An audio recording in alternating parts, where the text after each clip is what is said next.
જેમાં તમારા સ્વાસ્થ્ય પર તોડાઈ રહ્યું છે સંકટ.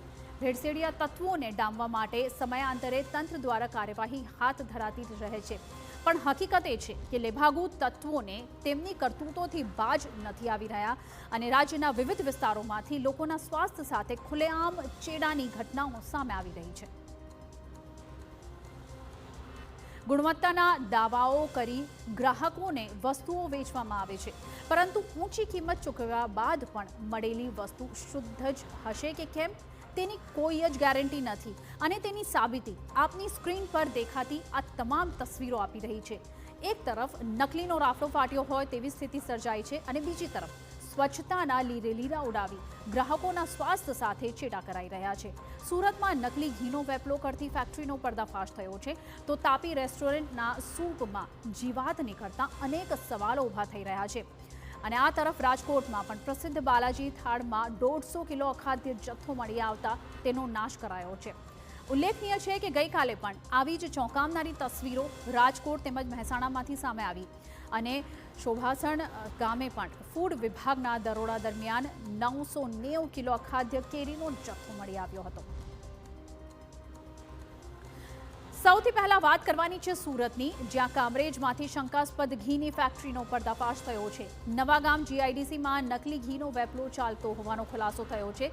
શ્રીજી ઇન્ડસ્ટ્રીયલ પ્લોટ નંબર 7માં છેલ્લા 15 દિવસથી ઘી બનાવવાનું કારખાનું શરૂ થયું હતું, જેમાં ભેળસેળયુક્ત ઘીનું નિર્માણ થતું હોવાની કામરેજ પોલીસને બાતમી મળી હતી, જેના આધારે પોલીસે એકાએક દરોડા પાડ્યા હતા. નકલી ઘીનો ખેલ ખુલ્લો પડી ગયો છે અને સ્થળ પર તપાસ કરતા નકલી ઘીનો મોટો શંકાસ્પદ સામાન પણ મળી આવ્યો છે.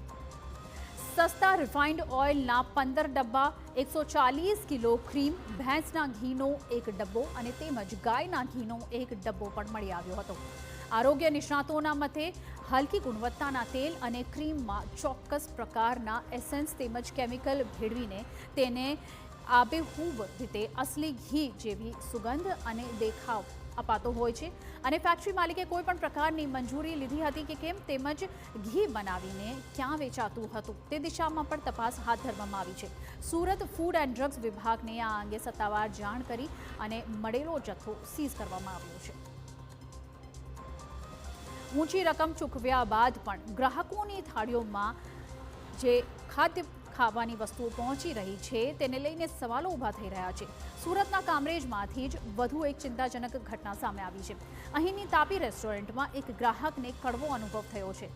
ગ્રાહકે ઓર્ડર કરેલા સૂપમાંથી જીવાત નીકળતા તેને વેઇટરનું ધ્યાન દોર્યું હતું, તો ભૂલ સ્વીકારવાને બદલે સંચાલકોએ તે મશરૂમ હોવાનો દાવો કર્યો અને ત્યારબાદ ગ્રાહકની વાતને નકારી દીધી હતી. આ સમગ્ર મામલે ગ્રાહકે આરોગ્ય વિભાગમાં પણ ફરિયાદ નોંધાવી છે.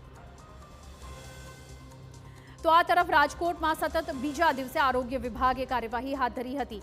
150 ફૂટ રિંગ રોડ પર આવેલ પ્રસિદ્ધ બાલાજી થાળમાં તપાસ કરાતા ચોંકાવનારા દ્રશ્યો જોવા મળ્યા હતા. અહીં ઘઉંના લોટ સહિત વિવિધ લોટમાંથી જીવજંતુઓ મળી આવ્યા હતા. તો પૂરણપોળીનું જે પૂરણ હોય તથા ચટણી હોય તેમાં પણ તેની તપાસ કરાતા આ તમામ ખુલાસાઓ થયા છે. આપણે જે બાલાજી થાળ વેસ્ટ ગેટની અંદર જે આવેલી છે આ પેઢી, એનું સ્ટોરેજ તપાસેલું છે, કિચન તપાસેલું છે, પ્રીપેડ વસ્તુઓ તપાસેલી છે.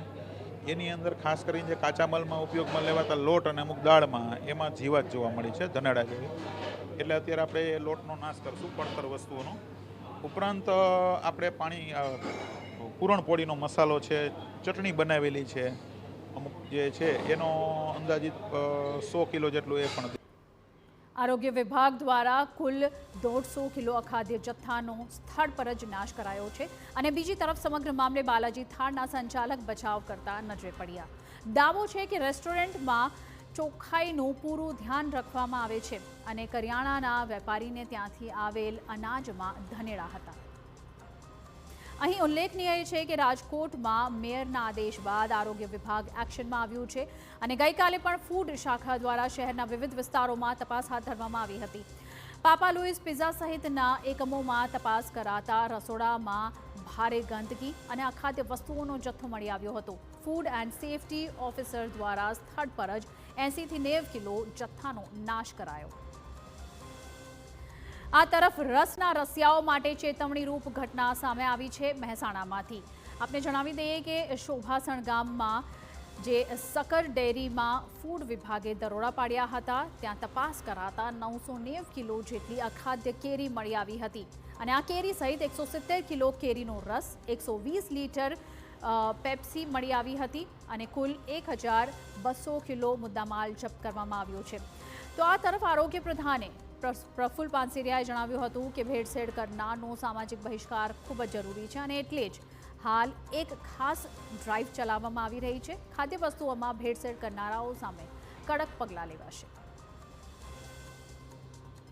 6 મહિનાથી ભેળસેળ કરનારા તત્વો ક્યાંય છોડવામાં આવશે નહીં, જે તમે જોઈ રહ્યા છો. અમારી કોર્પોરેશન, તમામ મ્યુનિસિપલ કોર્પોરેશન, ગુજરાત આરોગ્ય વિભાગના ફૂડ એન્ડ ડ્રગ્સ સતત એક ડ્રાઈવ ચલાવી રહ્યું છે. ભેળસેળની બાતમી મળે છે તો પણ તરત ત્યાં રેડ પાડીને એમને. અમરેલીના કોવાય ગામે